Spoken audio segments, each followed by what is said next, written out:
Extra Noticias, 6 de la tarde. Muy buenas tardes, bienvenidos a esta edición estelar de Extra Noticias. Muchísimas gracias por su compañía. Vamos a conocer lo más importante del día, resumido en nuestros titulares.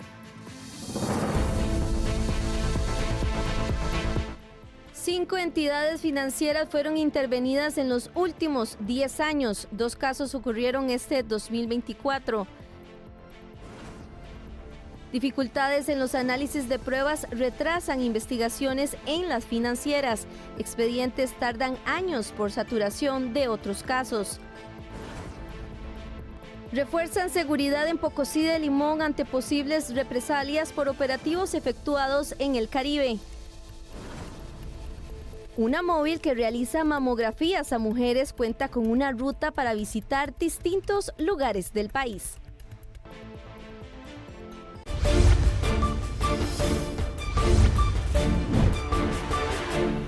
Vamos al detalle de las informaciones. Tendremos a varios de nuestros periodistas en diversos puntos de nuestra geografía nacional. En Guapiles está nuestro compañero Cristian Fallas, en Barrio Turnón, Kenneth Rojas, y en el Cantón de la Unión, Alberto Cuadra. Arrancamos precisamente con Alberto Cuadra porque este miércoles se registró una balacera en las afueras de un centro comercial ubicado en La Unión, en Cartago. Producto del ataque a una vivienda, una mujer resultó herida tanto en el rostro como en el pecho. Las autoridades están investigando, ojo con este caso, porque al parecer, y según las primeras investigaciones, el ataque iba dirigido a un hermano de la víctima que recientemente es funcionario del OIJ. Alberto Cuadra nos informa. Hay en estos momentos varias líneas de investigación, pero la más fuerte, por supuesto, tiene que ver con la relación que tiene pues esta mujer, que sería hermana de un agente, un investigador del organismo de investigación judicial.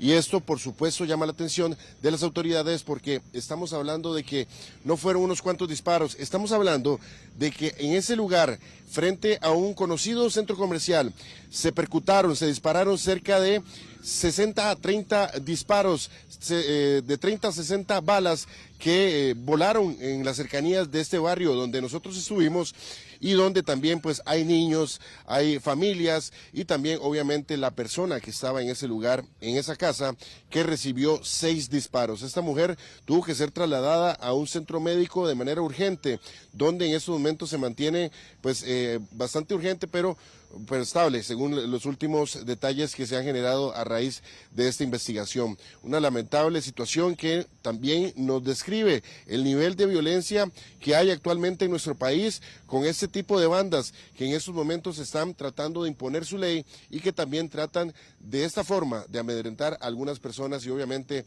a las autoridades. Veamos la siguiente información de este caso que sin duda alguna está llamando mucho la atención de la Policía Judicial. Al parecer, unos sujetos llegaron a las afueras de la vivienda e iniciaron el ataque. Según confirmó el OIJ, se contabilizaron entre 60 a 30 casquillos de bala. Tras los disparos, así quedó el portón, lleno de impactos que describen la violencia de este atentado. Y es que al momento de las balas, una mujer identificada como Andrea Miranda, de 37 años, fue impactada al menos 6 veces. Los impactos se registraron en el rostro y pecho de la víctima. La Cruz Roja costarricense es alertada para atender una mujer herida de arma de fuego. Esto en el sector de La Unión. Al llegar propiamente al sitio, abordamos a una mujer adulta con múltiples impactos de bala. Es valorada por nuestro personal, estabilizada y trasladada en una condición crítica al centro médico. Según la investigación que llevan las autoridades, Andrea fue víctima de un daño colateral, ya que los disparos hacia su casa serían para su hermano, quien es agente del OIJ. La realidad actual de la criminalidad en Costa Rica tiene que abrirnos los ojos a todas las personas de este país, llámese políticos, llámese ciudadanos comunes y principalmente a los oficiales del orden, tanto de las policías administrativas como de las policías represivas, de que están muy vulnerables ante la situación de los datos personales, ya que la tecnología ha permitido llegar con suma facilidad a toda la información de cualquier individuo. Parece que detrás de todo hay una organización de la zona con el objetivo de implantar temor sobre este hombre, pero las balas hirieron a su hermana. Este año se contabilizan 56 balaceras, 14 en contra de viviendas. Bueno, ustedes vieron las imágenes que captamos en las afueras de esta vivienda. Es impactante cómo se ven los orificios de bala, que sin duda alguna podemos inclusive describir como un milagro de que otras personas no resultaran heridas o fallecidas.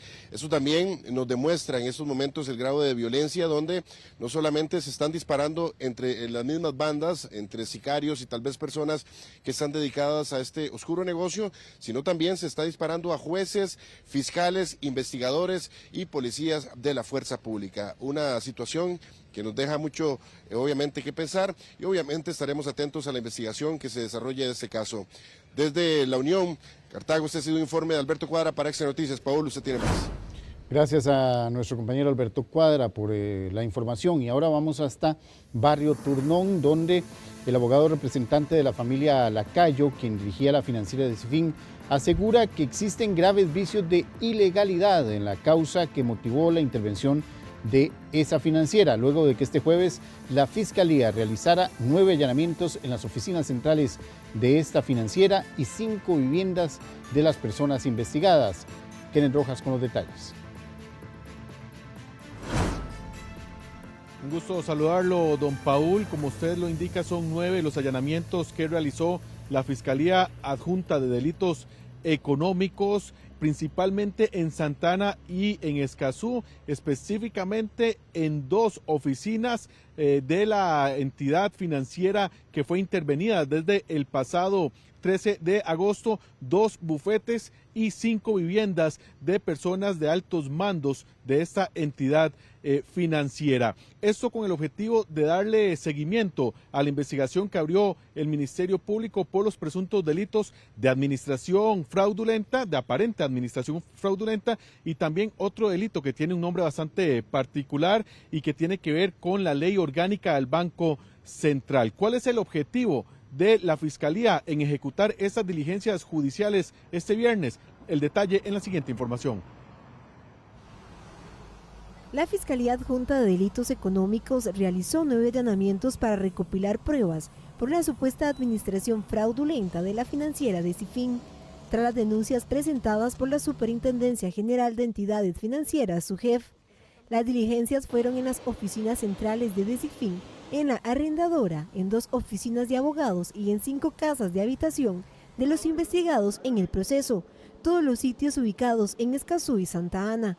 La finalidad de esta diligencia que se está realizando el día de hoy, pues es evidentemente recolectar prueba útil, pertinente, necesaria para continuar con la investigación. Acordémonos que existe mucha prueba digital, mucha prueba documental que tiene que ser analizada por parte del Ministerio Público, y es ante esa situación que se van a hacer todas las diligencias necesarias para recolectar, respaldar, incluso en servidores que se encuentran en las oficinas, en este caso oficinas de Cifín y de arrendadora de Cifín, para tener y contar con todos esos elementos de prueba que posteriormente van a ser analizados por el Ministerio Público. Además de investigar el presunto delito de administración fraudulenta, también se indaga sobre el delito de reducción de la pena, que busca sancionar la presentación de datos o informes falsos o inexactos relacionados con la entidad financiera, conforme a la ley orgánica del Banco Central. De acuerdo con Federico Campos, abogado de la familia Lacayo, quienes dirigían la financiera, cuestiona el accionar de la Fiscalía, ya que según él no existe delito alguno. Consideramos que han existido graves vicios de ilegalidad en las causas que motivaron la intervención, así como violaciones al debido proceso por incumplir procedimientos que exige la normativa. Y además, durante la intervención, se dieron una serie de anomalías en la valoración de negocios que son lícitos, erróneas reclasificaciones de créditos que han generado estimaciones indebidas, todo lo cual ya se está impugnando por un equipo legal que hemos conformado en la vía penal, civil, administrativa y constitucional. Además, de manera injustificada, los interventores rechazaron propuestas de capitalización de la empresa que eran viables para salvar la misma. La SUGEF y CONACYF han dañado irremediablemente el buen nombre y reputación de una empresa que ha sido manejada responsablemente por la familia Lacayo durante décadas. La investigación inició desde el 13 de agosto y el 23 de septiembre se sumó otra denuncia de la interventoría de financiera de Cifín. Según el Ministerio Público, en esta causa de momento no han individualizado a personas imputadas. Es decir, ninguno de los investigados fue detenido y no deberán enfrentar una audiencia de medidas cautelares. En un caso parecido a Cope Servidores, la financiera Decifin fue declarada inviable. Por ello, las autoridades judiciales investigan la forma de administración de los recursos. La mayoría de clientes de Decifin son emprendedores. Estos allanamientos son particularmente la primera fase por parte de la Fiscalía para recabar prueba. Dicho sea de paso que es prueba bastante complicada, no solamente de extraer, usualmente por ejemplo de servidores informáticos y también dispositivos electrónicos, sino que también los peritos del organismo de investigación judicial tienen que dedicar una ardua labor a extraer y también posteriormente analizar toda esta prueba y toda esta evidencia, y estamos hablando de archivos muy grandes con muchos números y muchas cifras. Precisamente, si tomamos como referencia el caso Aldesa, que por ejemplo comenzó judicialmente en 2019 y hoy todavía el caso no se ha elevado a juicio, no se ha dado fecha para iniciar el juicio, esto nos da a entender lo lento que son estas investigaciones en cuanto a lo que tiene que ver con entidades financieras intervenidas primero en la vía administrativa y luego también con toda la fase que se da en la vía judicial. Veamos el detalle en la siguiente información. Durante los últimos 10 años, nuestro país registra 5 entidades financieras intervenidas, 2 de las cuales ocurrieron este año en menos de 3 meses.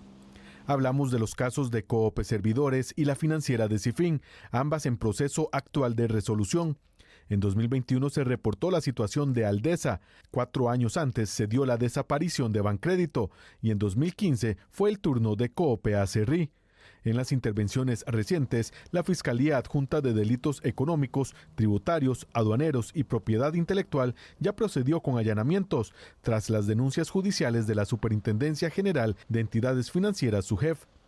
Sin embargo, que esas diligencias se ejecuten no significa que las investigaciones avanzarán de manera rápida, pues las pruebas que se recaban son muchas y muy complicadas de extraer y analizar, lo cual contrasta con los peritos del organismo de investigación judicial que trabajan al mismo tiempo en otros casos. Una complicación para las investigaciones en la etapa preliminar en virtud de las diferentes actuaciones que se tienen que realizar, como las auditorías forenses, los estudios contables, en donde personal del organismo de investigación judicial, especialistas y auditores tienen que llevar diverso tipo de investigaciones. Porque no es simplemente ir a recoger una llave malla o un disco duro o un celular.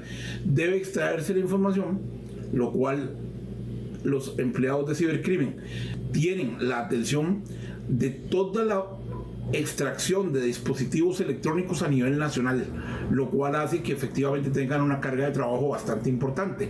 La intervención de Decifin inició el 13 de agosto pasado y con los allanamientos de este jueves está en la fase inicial de recabatoria de prueba. Lo mismo con Cope Servidores, cuya intervención comenzó el 13 de mayo anterior. El expediente judicial por el caso Aldesa se abrió en junio de 2019 y desde noviembre del año pasado la Fiscalía acusó a 22 personas por presunta estafa, pero el juzgado aún no lo eleva a juicio. Para entender la magnitud de los casos de entidades financieras intervenidas y la prueba que se recaba y analiza, el expediente judicial de Decifin incluye 5.323 folios en el legajo principal, 2 legajos de prueba con 535 folios, 20 legajos de denuncia y casi 3.600 folios de prueba de inversionistas. Esto genera en el proceso de investigación una serie de circunstancias en donde con probabilidad la capacidad de personal con que cuentan las autoridades judiciales es deficiente para poder dar una eficiencia en el proceso de investigación. Esto va a atrasar los diferentes procesos judiciales que se están llevando a cabo. Una vez que logran extraer la información, la misma también debe ser procesada por analistas criminales del OIJ para poder establecer, por ejemplo, si hay vinculaciones de llamadas entre imputados, si hay vinculación de mensajes, si hay contactos, imágenes, documentos que sean de interés para la investigación, y ese es el proceso más lento. Bajo ese escenario, el avance de las investigaciones judiciales por Cope Servidores y Decifin podría tardar años, en caso de que se determine por parte de la Fiscalía que sí existen los elementos y pruebas suficientes para llevar a juicio a los eventuales acusados.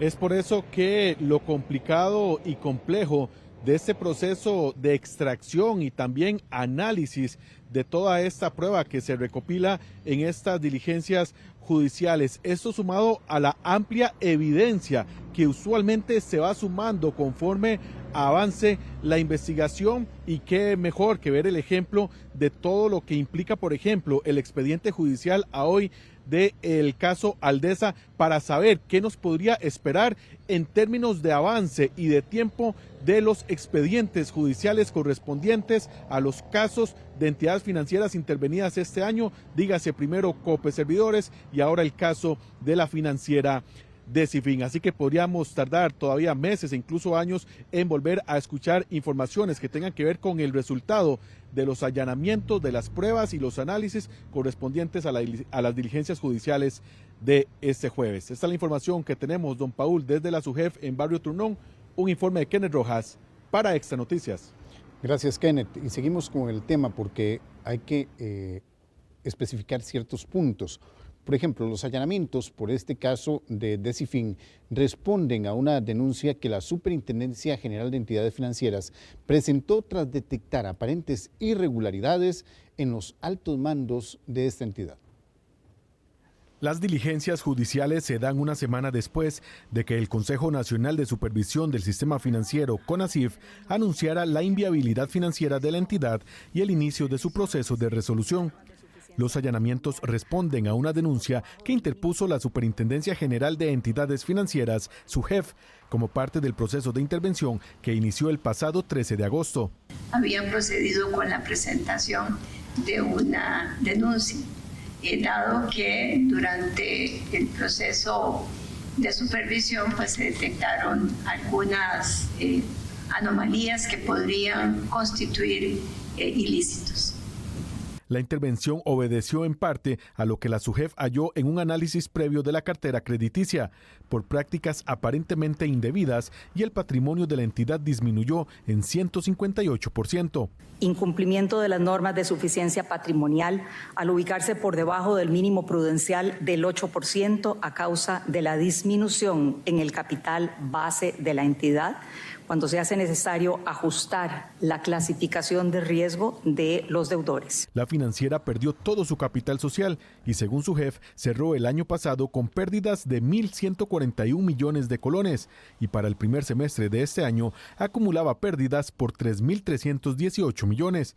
Ya en el proceso de intervención, además se detectaron pérdidas adicionales por 17.000 millones de colones. 21.968 millones, se pierde la totalidad del capital social de la financiera y por ende más bien se genera un faltante por 6.704 millones. Eso también produjo que la suficiencia patrimonial se redujera a un menos 10,68. La investigación judicial se dirige por el aparente delito de administración fraudulenta, cuya pena se agrava según el monto. Estamos hablando de un delito de mayor cuantía, una administración fraudulenta de mayor cuantía, cuya pena está prevista desde los 6 meses y hasta los 10 años de prisión para quien, teniendo a su cargo, oculte o administre de mala manera, indebidamente o abusivamente bienes que son ajenos. También por el presunto delito llamado reducción de la pena, que está previsto en el artículo 158, pero de la ley orgánica del Banco Central. Y lo que dispone es que en el delito particular se oculte, se alteren registros o información que tiene que ser dado a la Superintendencia General o a los auxiliares fiscalizadores. La financiera Decifin tenía 4.200 ahorrantes e inversionistas con un total de 108.000 millones de colones. Vamos con otros temas. Estas imágenes corresponden a un violento asalto a un mini súper ubicado en San Francisco de Dos Ríos. 2 sujetos, quienes al parecer portaban armas de fuego, sorprendieron al dependiente y a 2 clientes.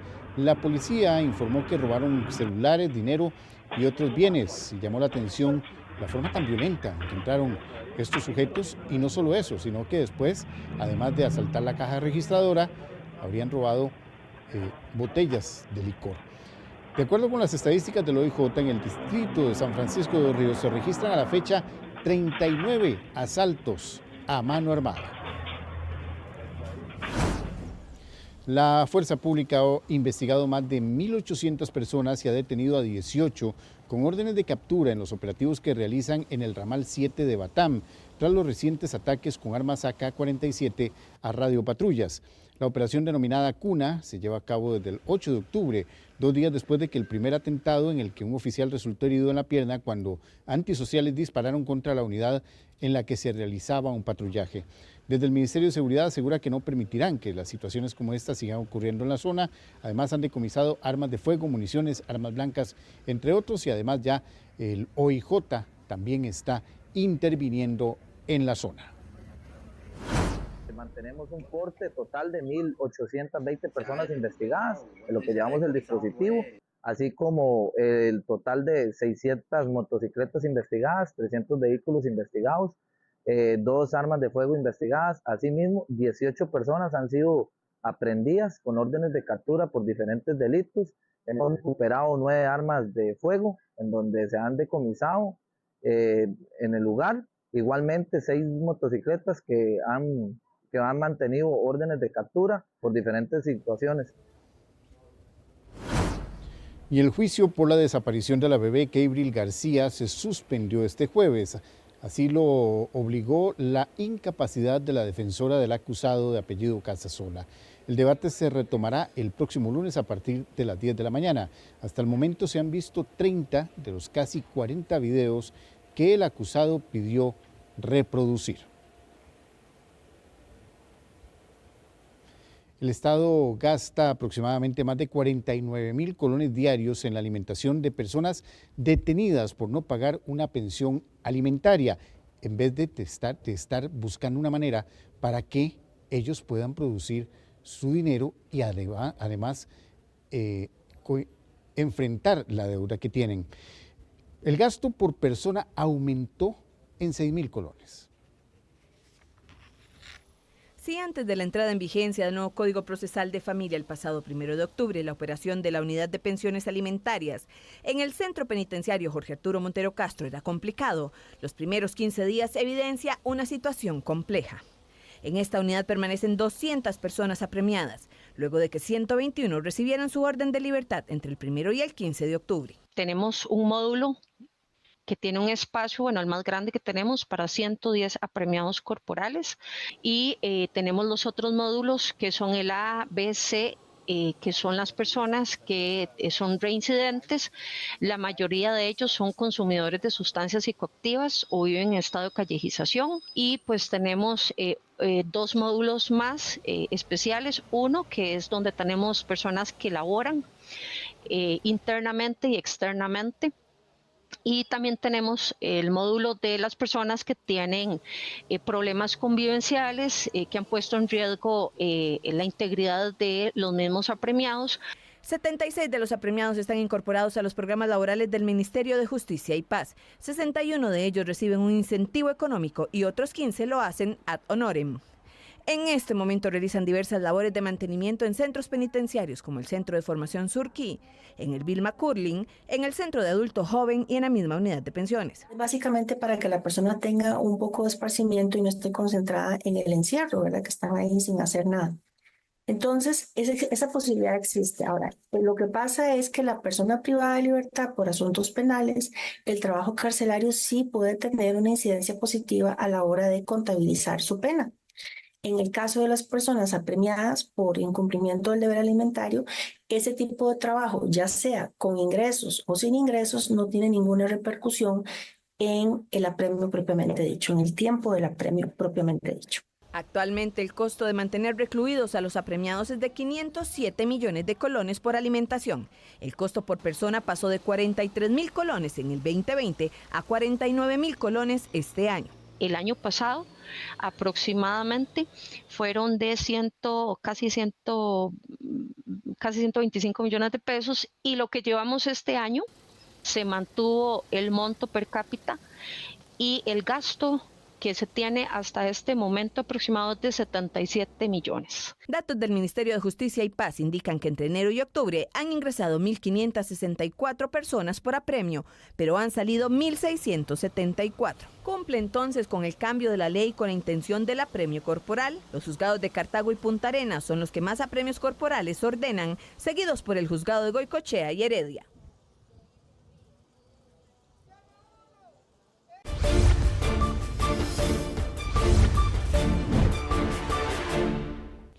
Un adulto que cayó a una alcantarilla y luego a un río y también un caimán que al parecer vive en otro río cercano, fueron parte de las atenciones que se tuvieron que dar en Belén de Heredia, situaciones que también pusieron a correr a las autoridades. Diego Arce nos amplía. Diego. Buenas noches, don Paul, un gusto saludarlo a usted, a los televidentes y radioescuchas de Extra Noticias. Y tal y como usted lo mencionaba, fue una tarde movida bastante para los vecinos acá en Belén, debido a que tanto bomberos como Cruz Roja, autoridades de emergencia, tuvieron que abordar varios temas que se presentaron acá. Y es que en las cercanías del Proyecto Gol, entre Belén y Santana, bomberos tuvo que abordar a un adulto de 55 años, el cual preliminarmente se había precipitado en una alcantarilla. Sin embargo, la situación dio un repentino giro. Después de la atención, el adulto indicó que bajó a recoger una bola con la que unos niños estaban jugando y buscó ayudarles, pero lamentablemente por esta situación resbaló y fue arrastrado aproximadamente 500 metros en un río, en una quebrada que hay acá en las cercanías del Proyecto Gol en Belén. Pero ¿cómo fue la atención de lo que sucedió acá? Bomberos, específicamente don Mauricio Mota, así como Ricardo Arias de Cruz Roja, nos lo comentan en la siguiente información. A nuestra llegada hubo desplazamiento de varias unidades, tanto de la estación de Belén como de la estación de Santana. Apoyo de unidades de Cruz Roja también al lugar.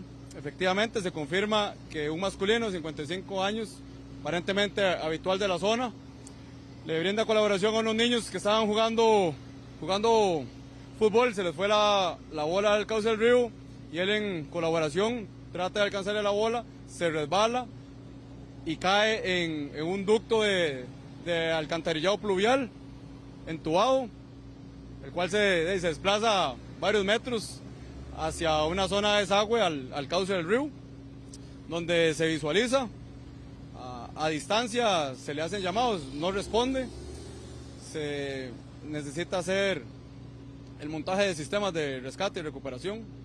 Se montan sistemas, se logra accesar a un rescatista y se confirma que se encontraba en buen estado físico, más que unas excoriaciones por el desplazamiento que tuvo en el alcantarillado. A eso de las 3:35 de esta tarde, la Cruz Roja costarricense recibió un llamado de emergencia en el sector de Belén, en la provincia de Heredia. Referían que un hombre habría caído en un alcantarillado y había sido arrastrado por el agua. Cuando nuestros recursos llegan, logran ubicar a un paciente, el cual no había tenido ningún tipo de incidente, se encuentra en una condición estable, no requiere traslado y nuestros recursos retoman a base.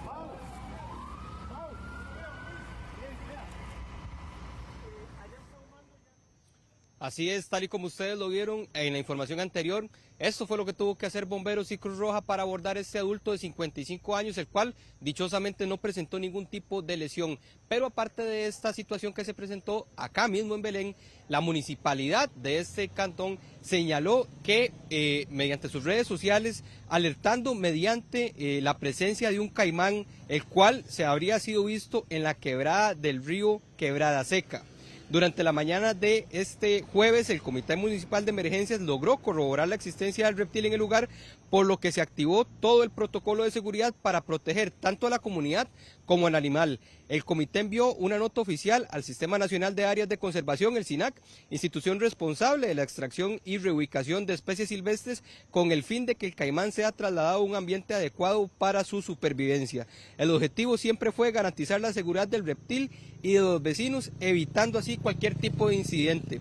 Pero compañeros, tal y como ustedes lo vieron anterior, tanto esta situación del caimán como del adulto mayor fueron situaciones que dichosamente bomberos, así como el comité de emergencias acá de la localidad de Belén, lograron poder atender de una manera correcta para evitar que se presentara alguna víctima más de algún fatal desenlace. Sin embargo, siempre esto representa que tanto bomberos como Cruz Roja tengan que desplazarse hasta distintos puntos del país para poder atender las distintas circunstancias que se presentan. Este fue un trabajo de Diego Arce acá en Belén para Extra Noticias. Gracias, Diego. Estaremos pendientes principalmente a este último dato del caimán en el río Quebrada Seca, ahí en Belén. Vamos a ver si logran extraerlo en las próximas horas. Vamos con otros temas, porque la luna más cercana a la Tierra se puede visualizar desde ayer y hoy. Eso sí, es necesario contar con equipos para apreciar ciertas particularidades de esta superluna. La luna llena más grande del año, conocida popularmente como superluna, se visualizó entre ayer y hoy en el país. Este fenómeno ocurre cuando la órbita del satélite está más cerca de la Tierra, a 357.000 kilómetros, al mismo tiempo que hay luna llena. Esta nueva superluna se verá un poco más grande y brillante que la ocurrida en septiembre, ya que fue la segunda más cercana. Esta luna llena coincidió con algo bastante interesante. Fue la luna llena más cercana a la Tierra de todas las lunas llenas de este año, lo que coloquialmente se conoce como la superluna. Y se debió a que el perigeo lunar, el punto más cercano de la luna a nuestro planeta, fue más o menos unas 11 horas antes, a eso de las 6:30 de la tarde del día anterior, de ayer. Entonces coincidió con su punto más cercano. Por otra parte, la alineación de la luna, tierra y sol que sucede en cada luna llena y nueva producen las mareas más altas 2 días después. Entonces, si además se encuentra más cerca del satélite natural, los efectos serán mayores. Pues básicamente va a haber en práctica la misma luna que cualquier noche. La diferencia de tamaño es muy poca entre la luna en su punto más cercano y punto más lejano. En realidad son diferencias muy pequeñas, diferencias casi teóricas. Se pueden notar usando instrumentos de medición, ahí sí se podrá ver, o tomando una foto en esta luna y otra exactamente con la misma calibración en otros días. Ahí sí se verá la diferencia, pero en realidad la diferencia es muy poca. Siempre es un momento bastante curioso para observar la luna, en este caso la luna llena, y coincidió con la famosa superluna durante la noche de hoy. El término superluna nació en 1979 y es celebrada en muchas culturas del hemisferio norte como la luna de la cosecha o la luna del cazador. La de este mes es una de las 4 consecutivas que la Tierra está experimentando, pero en definitiva será la más cercana en el año calendario 2024.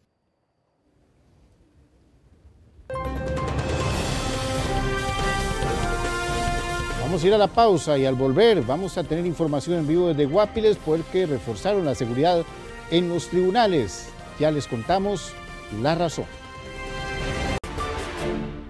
Vamos en vivo con nuestro compañero Cristian Fallas hasta el sector de Guapiles. Las policías y las autoridades judiciales reforzaron la seguridad en los tribunales de Pocosí. La razón no la cuenta Cristian.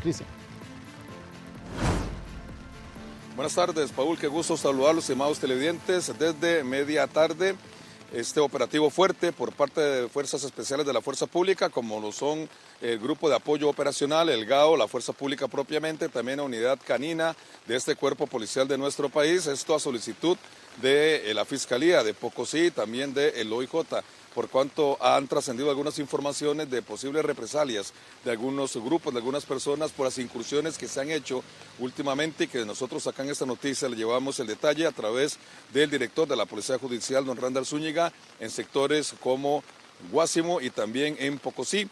Esto después de que no solamente se diera el ataque con arma larga allá en Batán contra oficial de la Fuerza Pública, sino también contra un agente del OIJ, precisamente de este cantón del Caribe Norte de nuestro país. Sumado a esto, también hay que contarles que a partir de las 4:30 de esta tarde se desarrolla una vista acá de medidas cautelares, una vista privada para terceros, pero que sería de uno de estos grupos investigados, y esto obligó a reforzar todo este operativo, este perímetro en toda la sede judicial de este cantón limonense. Imágenes de nuestro compañero Emerson Hidalgo que están ilustrando precisamente todo este operativo. Vimos cómo también no se permiten acercar a los vehículos solamente en esta esquina donde los policías revisan, le preguntan a la persona a qué viene, qué es lo que necesita, y parte de lo que se está desarrollando todavía a esta hora de la tarde, con una salida de los funcionarios de esta sede judicial bastante controlada tanto por la seguridad interna de los tribunales de justicia de Guápiles como de la propia fuerza pública, donde hay presencia en diferentes puntos y se está movilizando alrededor de toda la sede judicial ahora que cayó ya la noche, parte de esta directriz por estas posibles represalias. Ahora, hay un punto importante, Paul Lacalle, estimados televidentes, que hace unos 3 días se le decomisó a una persona de interés para la autoridad judicial unos explosivos que son de muy alto poder destructivo, de tal manera que no se la toman a la ligera, y todo este tipo de información que ha estado circulando es el producto entonces de este tipo de operativos a partir de hoy. Tenemos información de que también a partir de mañana se va a restringir lo que es el parqueo cerca a esos tribunales de justicia, a esta sede judicial, parte de estos operativos mientras el OIJ sigue investigando precisamente audios y algunos mensajes que han estado llegando a funcionarios o bien a la sede judicial. Vamos a escuchar a don Randall Zúñiga. En su momento nos atendió en esos operativos que les estamos haciendo referencia, que es importante, dice ellos, vamos a seguir trabajando, vamos a seguir investigando, vamos a seguir investigando personas, no vamos a permitir que nos estén amedrentando de esta manera. Vamos a escuchar al jerarca qué fue lo que nos dijo en ese momento. Son más de 50 hombres y mujeres que estamos trabajando las diferentes aristas que están sucediendo acá. Estamos haciendo como un cerco a todo el cantón de Guásimo, ¿verdad? Porque nos interesa no solamente trabajar el tema de la criminalidad acá, sino también el tema de la disuasión de los hechos delictivos que han ocurrido. Aparte de eso, ya tenemos objetivos bastante claros de lo que tenemos que hacer y lo vamos a estar ejecutando en el transcurso de la semana también. Una parte del equipo operativo pues lo que está haciendo es revisando vehículos, pero hay otra parte que también está yendo a las piñeras, está yendo a los lugares de interés nuestros en los cuales creemos que podrían estar los sujetos que intervinieron en la balacera contra el compañero aquí de Guásimo. Paul, estimados televidentes, este operativo se va a mantener hasta nuevo aviso por parte de las autoridades judiciales y en este trabajo en conjunto con la fuerza pública. Vean que en estos 2 cuerpos policiales se vieron afectados en días atrás con estos ataques con AK-47. También se ha decomisado mucho plataforma AR-15 y también pistolas cortas 9 milímetros. Todo este trabajo de campo. Y al parecer, esa situación que estamos llevando la información el día de hoy precisamente obedece a esa incursión que se hizo cuando estuvimos acá en Pocosí y también en el sector de Guásimo, sobre todo en este último lugar, en esta última zona donde fue bastante fuerte, donde unos 60 agentes del OIJ se mantienen con esos operativos estilo fuerza pública, porque lo hacen en vía pública, lo hacen en la calle, revisan vehículos, revisan personas, así que esto ha creado molestia sobre estos grupos y de ahí las informaciones que trascienden y el día de hoy se decide entonces tomar el perímetro de los tribunales, sobre todo por esa situación que les estamos comentando. Es una audiencia que va a durar durante toda la noche, con mucha más razón a presencia de estos cuerpos policiales bajo el resguardo entonces de esta sede judicial. Paul, estimados televidentes, de momento la información que les tenemos acá desde el Caribe Norte de nuestro país, el reporte de Cristian Fallas Vidal para estas noticias, pero usted continúa con más, Paul. Gracias, Cristian, muy importante, y esto lo venimos recalcando desde el día de ayer, muy importante que las policías estén trabajando juntas. Ante estos hechos de violencia que se están dando principalmente en la zona del Caribe, es importante ver que todas las autoridades están trabajando por un mismo fin y no peleando. Vamos con nuestro compañero Pedro Retana, que nos trae un adelanto de lo que nos tienen nuestros compañeros de deportes a partir de las 7 en tiempo extra. Pedro. Gracias, don Paul. Tendremos información de Cartaginés y San Carlos, que empataron esta tarde 4-4 en un partido loco lleno de expulsiones, de penales en el Estadio Fello Mesa, un resultado que le permite a Liga Deportiva Alajuelense mantenerse en el primer lugar del torneo de Apertura 2024. Además, esta noche juega el Saprissa de visita contra Guanacasteca. Tendremos el primer 11 titular de José Yacone, que tendrá su estreno en el banquillo morado. Todo esto lo tendremos a partir de las 7 en tiempo extra.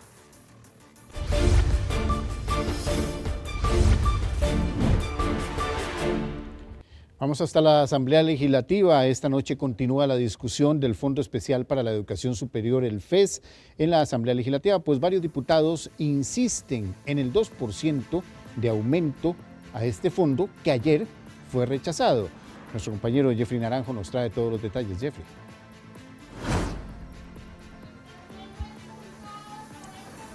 Buenas noches, don Paul y televidentes. Así es, hace escasos minutos dio inicio la sesión de la Comisión de Asuntos Hacendarios para continuar con las discusiones de cuánto será el monto de aumento para el Fondo Especial de la Educación Superior FES para el año 2025, y precisamente como pueden ver a mi espalda se encuentran bastantes diputados que incluso no son miembros de la comisión, pero también representantes de sindicatos e incluso los rectores de las 5 universidades públicas se hicieron presentes para ser testigos de primera mano de cuál será el acuerdo que tomen los diputados en esta línea. Pues como les hemos mencionado, hay bastantes propuestas. Precisamente para ampliar en este tema me encuentro acá con Gustavo Gutiérrez, quien es rector de la Universidad de Costa Rica y también presidente del Consejo Nacional de Rectores. Don Gustavo, estamos en vivo para Extra Noticias. Tal vez mencionarnos parte de la expectativa de estas negociaciones. Hoy podría llegarse a un acuerdo definitivo y bueno, el día de ayer se rechaza la moción de la propuesta de aumento más alta, que era un 2%. ¿Cómo toman ustedes este contexto actual? Bueno, contarles que tenemos aproximadamente 7 horas de estar nosotros en la Asamblea Legislativa, hablando con diferentes diputadas, diferentes diputados, analizando, estudiando los diferentes escenarios posibles. Lo que sí le puedo asegurar es que no hay nada definido. Usted sabe cómo funcionan estas comisiones. Ayer no se aprobó la primera moción, que presentaba un 2%, que estaba respaldada por Liberación Nacional y por el Frente Amplio. Hoy hay 4 mociones referentes al FES, una establecida por el PLP, que plantea un 0.8%, otra por el Partido Nueva República, que habla de 1%, la del oficialismo 1% también, y hay otra que replantea el tema del 2%. Estamos muy pendientes nosotros acá, como usted bien lo indica, tenemos un buen número aquí en la barra, y nos llama muchísimo la atención también la gran cantidad de diputados y diputadas que tenemos en la Comisión de Hacendarios el día de hoy, que no son miembros. Recordemos que son 11 personas las que representan la Comisión de Hacendarios, y si usted cuenta aquí hay una buena cantidad de diputados y diputadas. Don Gustavo, ¿cómo valoran ustedes estas distintas opciones, por ejemplo, de un 0.8% o un 1% incluso? ¿Estarían ustedes dispuestos a flexibilizar ese monto en el que en algún momento estuvieron más firmes, en un inicio un 4.6%, ahora un 2% posteriormente? Sí, somos conscientes que el contexto ha variado drásticamente, no es fácil en este momento, y bueno, por eso es que estamos muy pendientes. Aquí estamos los 4 rectores, está la rectora, ya ahorita se integra el movimiento estudiantil, que en este momento está en una velada en defensa del financiamiento de la educación en todos sus niveles, de la educación nacional en todos sus niveles. Tenemos un acto cultural aquí en la entrada de la asamblea muy bonito, entonces nosotros decidimos venirnos para acá. Estos compañeros y compañeras están afuera, pero ahorita se nos integran unas 10 personas del movimiento estudiantil para apoyar una suma. Lo que se está pretendiendo es que haya una conjugación de diferentes mociones para que finalmente sea favorable para las universidades públicas. Muchísimas gracias. Escuchábamos a Gustavo Gutiérrez, quien es el presidente del Consejo Nacional de Rectores y también rector de la Universidad de Costa Rica, uno de los 5 rectores que está presente acá en las barras de público, a espera del resultado y de la decisión que vayan a tomar los diputados de la Comisión de Asuntos Hacendarios. Sin embargo, para ampliar y para darle a conocer a los televidentes un poco más de contexto de cuáles son las distintas variables y los panoramas de cuánto dinero recibirían las universidades públicas, lo veremos en detalle en la siguiente información. Veamos. Pese al voto en contra de 6 diputados a darle 11.521 millones de colones al FES 2025, los diputados del Partido de Liberación Nacional volvieron a presentar una moción sugiriendo exactamente el mismo monto.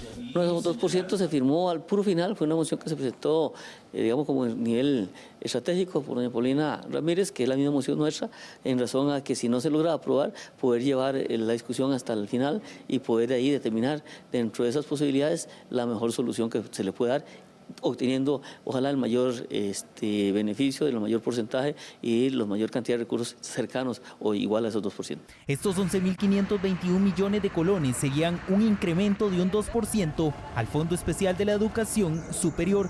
Sin embargo, no es la única propuesta que los diputados deberán analizar pues por otro lado el Partido Unidad Social Cristiana propone que este aumento sea de un 1.5%, es decir, 8.640 millones de colones.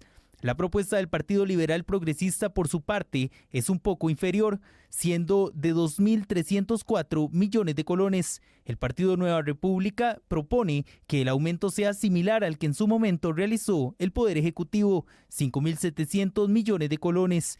Si bien el Partido Liberación Nacional vuelve a presentar el mismo monto que ya fue rechazado, otros diputados de la comisión consideran que el dinero a girar a las universidades debe ser menor.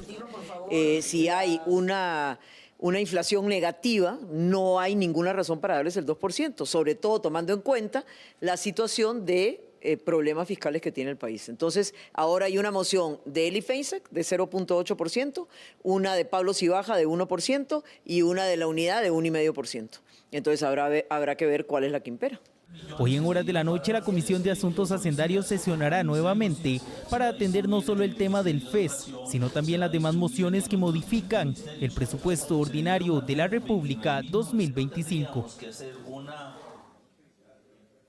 Bueno, precisamente en este momento se está discutiendo la moción del Partido Liberal Progresista, la cual propone un aumento del 0.8%. Como pueden ver, cada una de las fracciones, cada uno de los partidos tiene su porcentaje, su monto que consideran debería ser el incremento que reciban las universidades públicas. Recordar que este es un debate que inició en julio de este año, cuando entre el gobierno de la República y los rectores se intentó llegar a un monto consensuado. Sin embargo, al no lograrse un acuerdo entre estas partes, fue la Asamblea Legislativa y específicamente esta comisión la que debió asumir esta decisión. Y también es importante, bueno, y en este momento escuchamos el ambiente, varias personas que piden un monto justo para las universidades públicas, pero también es importante recordar que en su inicio los rectores estaban pidiendo un aumento de un 4.06%, el cual ya se encuentra totalmente descartado y ahora se debate entre ser de un 0.8 a un 1.5% de acuerdo a las mociones que existen en este momento. Compañeros, estaremos pendientes de este tema y del desenlace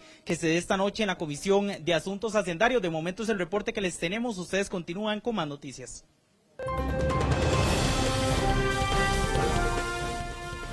Gracias, vamos a la pausa, porque 32 proyectos de infraestructura tiene el MOP en la puerta. De algunos de ellos se habla mucho, pero de otros apenas sí se conocen. Ya regresamos. El MOP tiene al menos 32 proyectos de infraestructura en puerta.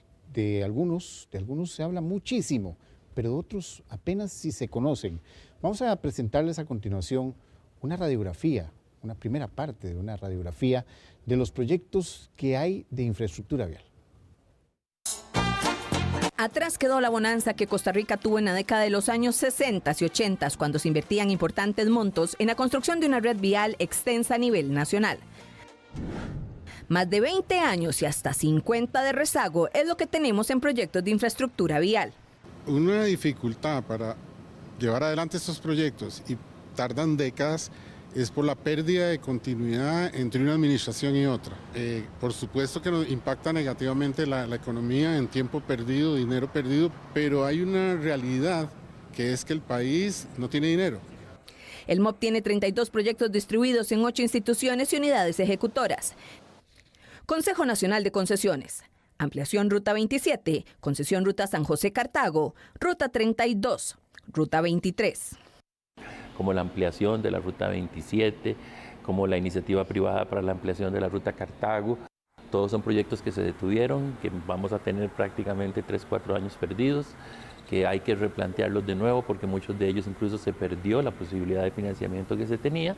Lo que hicimos fue traer expertos internacionales del Banco Interamericano de Desarrollo en concesiones para que ellos pudieran rodear a la Secretaría Técnica y a partir de ahí empezar a trabajar en proyectos específicos. Usted me habla de la Ruta 27, estamos trabajando en la negociación de la ampliación de la Ruta 27, hemos determinado cuáles son las obras de la ampliación, hemos determinado un monto de ampliación que ronda los $600 millones.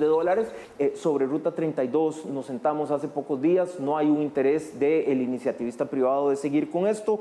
Ruta 23 efectivamente es una idea que está apenas madurándose, pero le hemos pedido a doña Paula Reyes, a la ingeniera, que se concentre en dos cosas. Número uno, la iniciativa a Cartago, que como le he dicho, vamos para adelante con ella. Fideicomisos. Ruta 1 San José San Ramón. OBIS, lote 1, OBIS, lote 2, OBIS, lote 3, OBIS, lote 4. Y ese proyecto que no lo va a hacer este gobierno y tal vez empiece en la mitad del que sigue. Y no lo dicen. Dicen que empiezan en el 2027, me parece. O sea, ¿con qué diseño? No nos han enseñado el diseño. No entendemos. Y hay un tema jodidísimo. Los peajes hasta el 1 de octubre tenían una condición con el fideicomiso que ya se termina la relación del fideicomiso empieza a cerrarse. Y el 31 de diciembre de este año se rompe la relación con el fideicomiso. El fideicomiso no tiene un solo 5 en la bolsa. Un fideicomiso es para que el gobierno de la República no tenga que poner dinero, no tenga que endeudarse, sino que el banco como tal pueda buscar plata barata en organismos internacionales y a partir de ahí generar obra. El fideicomiso San José San Ramón se hicieron 5 obras, las 5 con defectos y además los 5 fueron construidos con el dinero de Conavi. Las buenas noticias es que el proyecto va y va para adelante. Vamos a explicar todos los alcances del proyecto, las mejoras que se hicieron con respecto a lo que se tenía el proyecto anterior, los peajes. Proyectos Conavi. Intersección La Galera, intersecciones en Atillo 4, 6 y 8, ampliación Puente Río Barranca Monteverde, Ruta 32, el tramo entre Moín y la Ruta 4. Esos sobrecostos que se empiezan a generar cuando duramos mucho un proyecto, cuando no lo estamos ejecutando de la manera adecuada, entonces implican otro tipo de cosas.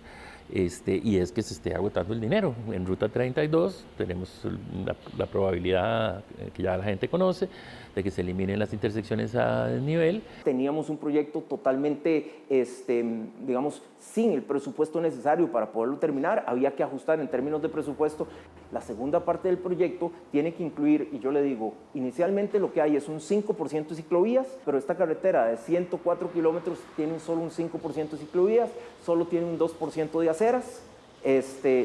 Los pasos a desnivel eran un desastre y salir hacia el otro lado para pasar por un túnel, porque no era, a eso se le llamaba paso a desnivel, es que nosotros tenemos en la mente paso a desnivel como el de Atillo 4 o como los de Cañas Liberia, pero esos no eran los pasos a desnivel que estaban inicialmente en el contrato de la Ruta 32.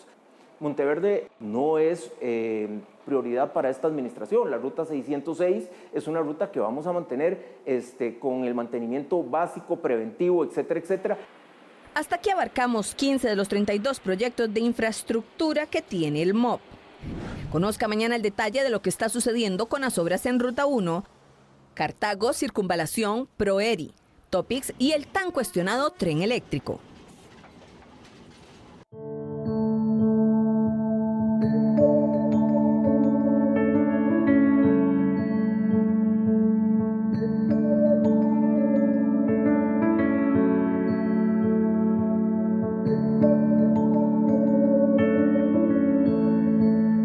Vamos a finalizar este noticiero con este llamado que estamos haciendo a través de Extra Noticias para la detección temprana del cáncer de mama. Los avances en la ciencia han generado un mejor entendimiento de los subtipos de cáncer, lo que ha permitido el desarrollo de novedosos tratamientos y algunos menos invasivos. Pero la detección temprana es primordial para esto, por lo que los expertos son enfáticos en la realización de las mamografías. Una unidad móvil acerca la mamografía a aquellas mujeres de entre 45 y 69 años de edad que tienen mayor complejidad para desplazarse hacia un centro de salud, gracias al esfuerzo de la Alianza por su Salud, Alsaluz y todos sus colaboradores. Porque no es solo hacer la mamografía. El resultado de esa mamografía está entre 30 y 40 días después y además esa mamografía por el equipo que se utiliza es digital, entonces termina en el expediente de las mujeres, en el EDUS, y así es como pueden luego tener la atención que requieren en la caja. Datos preocupantes muestran que para el mes de agosto de este año se registraban 51.894 mamografías en condición de espera de en promedio 114 días. Entre los factores de riesgo más comunes para desarrollar un cáncer de mama están la edad, tratamientos previos con radioterapia, obesidad, abuso de alcohol, entre otros. Hay muchos factores que inciden de una u otra manera en la detección temprana y de repente uno podría decir es que el problema o la principal barrera está en el acceso a la mamografía. Y no, realmente no es ese. El problema está en no realizarse estudios de manera periódica y frecuente como parte de un control de salud normal que todas las mujeres deberíamos de hacer. Gracias a los avances de la ciencia y la tecnología, se ha logrado clasificar este cáncer en subtipos para que nuevos tratamientos puedan elegirse según su causa, además las mutaciones genéticas. Mama tenemos muchas opciones. Clásicamente, y lo que la gente, digamos, siempre ha escuchado es quimioterapia, pero no todo es quimioterapia. Tenemos quimioterapia, tenemos tratamientos hormonales, más recientemente tratamientos como inmunoterapia, se vuelve otro instrumento en algunos pacientes que son, digamos, que pueden beneficiarse. Tratamientos dirigidos también. Tratamientos dirigidos es que hay un tratamiento que va a ir a un receptor específico o algo específico de la célula tumoral que la va a atacar. La unidad móvil de Alsaluz continuará su recorrido realizando mamografías y se mantendrá en la zona de Los Santos hasta el 14 de noviembre. Luego se trasladará hacia La Cruz, donde permanecerá del 18 de noviembre al 12 de diciembre. Es importantísimo que todas las mujeres se preocupen por esto independientemente del rango de edad. Como esta es una iniciativa que prioriza a las mujeres en grupos de más alto riesgo, atiende a mujeres de 45 a 69 años que no se hayan hecho una mamografía en los últimos 2 años. ¿Por qué? Porque estamos tratando de detectar en mujeres asintomáticas un posible cáncer. Recuerde que cualquier cambio en sus senos requiere una atención inmediata. Una detección temprana salva vidas. Con esta información, haciendo el llamado precisamente a la prevención y hacerse los exámenes adecuados para prevenir el cáncer de mama, ponemos punto final a esta edición de Extra Noticias. Gracias por su compañía. A las 9 de la noche mi compañera Karina Garay estará con ustedes. Entre otras informaciones, la renuncia del expresidente Oscar Arias, el directorio político de Liberación Nacional, el anuncio que ha hecho el Banco Central sobre la tasa de política monetaria y además, si tienen niños y están enfermos, bueno, el Hospital de Niños lanzó una alerta y no va a poder recibir más pacientes. Todos los detalles a las 9 de la noche.